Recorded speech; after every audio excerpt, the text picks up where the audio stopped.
안녕하세요, 여러분. 오늘은 희망을 꿈꾸는 동화 작가 안데르센을 읽어볼 건데요. 자, 그럼 시작해 볼까요? 인어공주, 미운 오리새끼, 성냥팔이 소녀. 다들 한 번쯤 읽어본 이야기죠? 이 이야기를 쓴 사람이 바로 한스 크리스티안 안데르센이에요. 안데르센은 덴마크의 오덴세 섬에서 태어났어요. 으앙, 으앙. 이 녀석 울음소리가 이토록 큰 걸 보니 이 다음에 큰 인물이 되겠는걸. 아버지는 아기를 안고 한바구음을 지었어요. 안데르센의 집은 몹시 가난했어요. 아버지는 뚝딱뚝딱 구두를 만드는 구두장이었고 어머니는 남의 집 허드렛 일을 했지요. 두 사람이 부지런히 일해도 겨우 굶지 않을 정도였어요.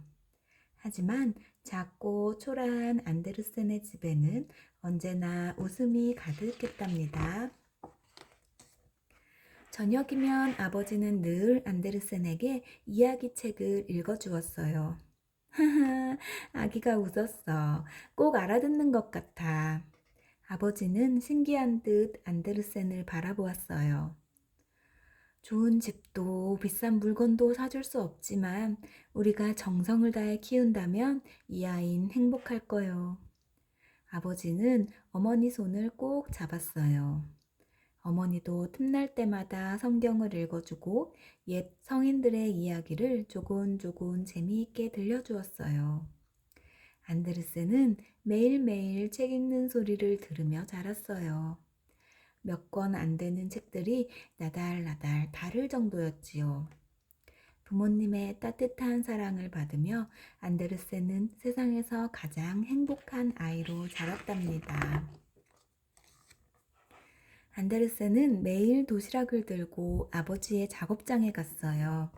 먼지가 풀풀 날리는 작업장 구석에서 안데르센이 인형들을 꺼내 놓으면 아버지는 이리저리 줄을 잡아당기며 인형극을 보여주었어요. 아버지 손길만 닿으면 못난이 인형들도 살아있는 요정과 천사가 돼요. 안데르센은 행복했어요. 아버지의 이야기를 들으며 눈을 감으면 어느새 안데르센은 멋진 왕자님이 되었지요. 아버지, 눈을 감으니까 아버지가 임금님이 되었어요. 하지만 난 작업복을 입은 아버지가 더 좋아요. 꽃이 들려준 이야기랑 바위가 들려준 이야기를 멋진 인형극으로 보여주는 아버지가 가장 좋아요. 안데르센은 자라면서 점점 생각이 많아졌어요. 꽃들과 이야기를 나누고 주전자나 쟁반과도 이야기했어요. 안데르센, 나는 꽃의 여왕님을 모시는 시종이란다. 오늘 밤 꽃의 궁전에서 무도회가 열리는데 여왕님이 너를 초대했어. 데이지 꽃이 장미 여왕님의 초대장을 들고 안데르센을 찾아왔어요. 알았어, 데이지. 꽃 갈게. 꽃밭에서 안데르센이 꽃들과 나누는 말을 듣고 할머니가 물었어요. 안데르센, 누구랑 이야기하는 거니? 오늘 밤 장미 여왕님의 무도회에 초대받았어요. 오, 그래? 장미 여왕님께 할머니 안부도 전해다오. 꽃들과 놀다가 너무 늦지는 말고, 알겠니? 안데르센은 할머니의 풍부한 상상력을 그대로 물려받았답니다. 어느 날 오덴세 섬에 왕립극단이 공연을 하러 왔어요. 안데르센이 연극을 보면 얼마나 좋아할까? 아버지는 안데르센 손을 잡고 극장에 갔어요. 안데르센은 가슴이 두근거렸어요. 화려한 옷을 입은 배우들이 멋진 공연을 펼쳤어요. 와, 정말 멋지다.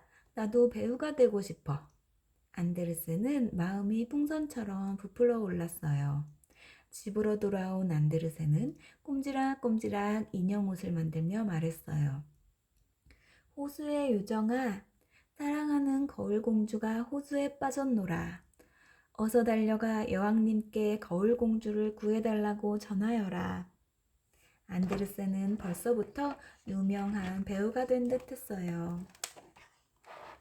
안데르센이 늘 혼자 방에 틀어박혀 인형놀이만 하자 부모님은 걱정이 되었어요. 하지만 어려운 형편 때문에 제대로 된 학교에는 보낼 수가 없었어요. 아버지는 돈이 적게 드는 수도원 여학교를 찾아냈어요. 안데르센은 여자래요. 여학교에 들어가자 친구들이 안데르센을 놀려댔어요. 어머, 안데르센은 정말 이상해. 꽃들과 이야기를 나누다니. 바본가 봐. 학교 친구들은 안데르센을 비웃었죠. 안데르센은 외톨이로 지내다가 결국 학교를 그만두었답니다.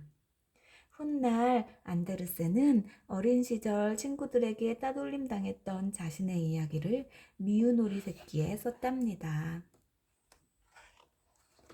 안데르센에게 슬픈 일이 일어났어요. 전쟁터에 나갔던 아버지가 병에 걸려 돌아가신 거예요. 안데르센은 오랫동안 슬픔에 잠겨 있었어요. 어머니는 안데르센을 달래 시립학교에 보냈어요. 안데르센은 글자 공부 대신 책을 달달 외워 비슷하게 희곡을 써서 읊고 다녔어요. 어이, 엉뚱한 극작가 선생, 또 베껴서 이야기해 보시지. 안데르센이 지나가면 모두 비웃고 놀려댔어요. 그러자 안데르센은 학교를 그만두고 방직 공장에 취직을 했답니다. 방직 공장에 들어간 안데르센은 사람들을 모아놓고 노래를 불렀어요. 재미있는 이야기도 들려주었고요. 안데르센, 넌 마치 유명한 배우 같구나. 사람들 칭찬을 들으면서 안데르센은 다시 배우의 꿈을 키웠어요. 얼마 뒤 안데르센은 코펜하겐의 왕립극장에 찾아갔어요. 해질 무렵 한 귀부인이 극장을 나서는 것이 보였어요. 아, 저분은 오덴세에 오셨던 발레리나 세엘 부인이잖아. 안데르센은 무작정 세엘 부인 앞으로 다가가 꾸벅 절을 했어요. 배우가 되고 싶습니다. 저를 배우로 써주세요. 안데르센은 부인 앞에서 춤추고 노래하며 연기를 해보였어요. 그만하렴. 넌 아무래도 재능이 없는 것 같구나. 차디찬 한마디에 안데르센은 그만 철퍼덕 주저앉고 말았어요. 안데르센은 포기하지 않고 극단을 찾아다녔어요. 하지만 모두 손을 내저었어요. 게다가 돈마저 다 떨어져 안데르센은 할 수 없이 다시 공장에 취직을 했어요. 그러던 어느 날 안데르센은 용기를 내어 공립음악학교 교장을 찾아갔어요. 마지막 기회입니다, 하느님. 제발 도와주세요. 마침 음악학교 교장의 집에는 예술가들이 모여 있었어요. 오, 여기서 노래를 하겠다? 용기 있는 소년이군. 어디 한번 불러보게. 교장의 말에 모든 예술가의 눈이 안데르센에게로 쏠렸어요. 안데르센의 머릿속으로 지난 일들이 그림처럼 스쳐 지나갔어요. 안데르센, 힘내라. 아버지와 어머니의 부드러운 목소리가 들려오는 듯 했어요. 안데르센은 그리운 마음을 가득 담아 노래를 불렀어요. 노래가 끝나자 바이제 교수가 안데르센을 불렀어요. 나도 어려운 시절이 있었네. 내게 와서 노래 공부를 하게. 덴마크 최고의 작곡가 바이제 교수는 안데르센에게 용돈까지 줘가며 노래를 가르쳤어요. 하지만 용돈으로는 하숙비를 내기에도 빠듯했어요. 안데르센은 좁고 허름한 하숙방에서 딱딱한 빵을 먹으며 겨우겨우 생활해 나갔어요. 그러던 어느 날 지독한 감기를 앓고 일어났는데 목소리가 이상했어요. 목소리가 왜 이러지? 목소리가 변해서 결국 노래 공부를 포기하고 말았답니다. 그때부터 안데르센은 낮에는 작은 극장에서 견습배우로 일하고 밤에는 추운 하숙방에서 희곡을 써서 왕립극장에 보내기 시작했어요. 그러나 맞춤법조차 맞지 않는 희곡들은 계속 되돌아올 뿐이었죠. 안데르센이 희곡을 보낸 지 한참 뒤였어요. 안데르센이 보낸 태양의 요정이 왕립극장을 새로 맡은 요나스 콜린 눈에 띈 거예요. 음, 지금 당장 공연을 하기엔 거칠고 서툴지만 제대로 공부한다면 뛰어난 재능을 펼칠 수 있겠어. 요나스 콜린은 안데르센이 라틴어 학교에서 공부할 수 있도록 장학금을 받게 해주었어요. 많은 사람이 나에게 왜 공부를 해야 한다고 말했는지 이제야 알 것 같아. 늦었지만 지금이라도 이를 악물고 열심히 공부할 테야. 꺽다리 안데르센은 10살이나 어린 친구들과 함께 공부해야 했지만 부끄럽지 않았어요. 모든 것을 처음부터 다시 시작한다는 마음으로 작은 책상 앞에 앉았지요. 그러다 쉬는 시간마다 희곡이나 시를 쓰는 건 여전했어요. 그런 모습을 볼 때마다 교장은 눈을 흘겼어요. 하지만 안데르센은 꿋꿋하게 공부했답니다. 라틴어 학교를 무사히 마친 안데르센은 마침내 코펜하겐 대학에 입학했어요. 그때 발표한 코펜하겐 여행기는 수많은 사람에게 재미와 감동을 안겨주었어요. 안데르센은 이어서 아름다운 시와 소설을 발표했지요. 얼마 뒤 안데르센은 어렸을 때 꿈꾸고 상상했던 세계를 그려보고 싶어서 어린이를 위한 동화집을 펴냈어요.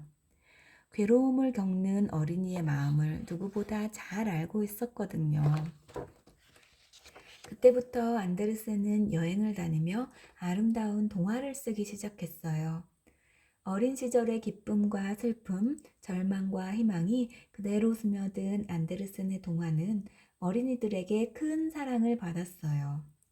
언제나 쓸쓸하고 외로웠던 꺽다리 안데르센은 국왕에게 교수 칭호를 받은 세계적인 대작가가 되었답니다. 또 덴마크 문학을 세계에 널리 알린 공로를 인정받아 국왕으로부터 훈장도 받았지요. 안데르센은 발코니에 놓인 흔들 의자에 오랫동안 앉아있곤 했어요. 이제 나이가 들어 그렇게 좋아하던 여행도 다니지 못하겠구나. 머리가 하얗게 센 안데르센은 밖을 바라보며 중얼거렸어요. 언제나 어린아이 같던 모습이 어느덧 70살의 늙은 할아버지가 되어 있었어요. 안데르센은 낮은 목소리로 말했어요. 인생보다 멋진 동화는 없어. 얼마 뒤 안데르센은 창밖으로 보이는 잔잔한 호수처럼 편안히 눈을 감았어요.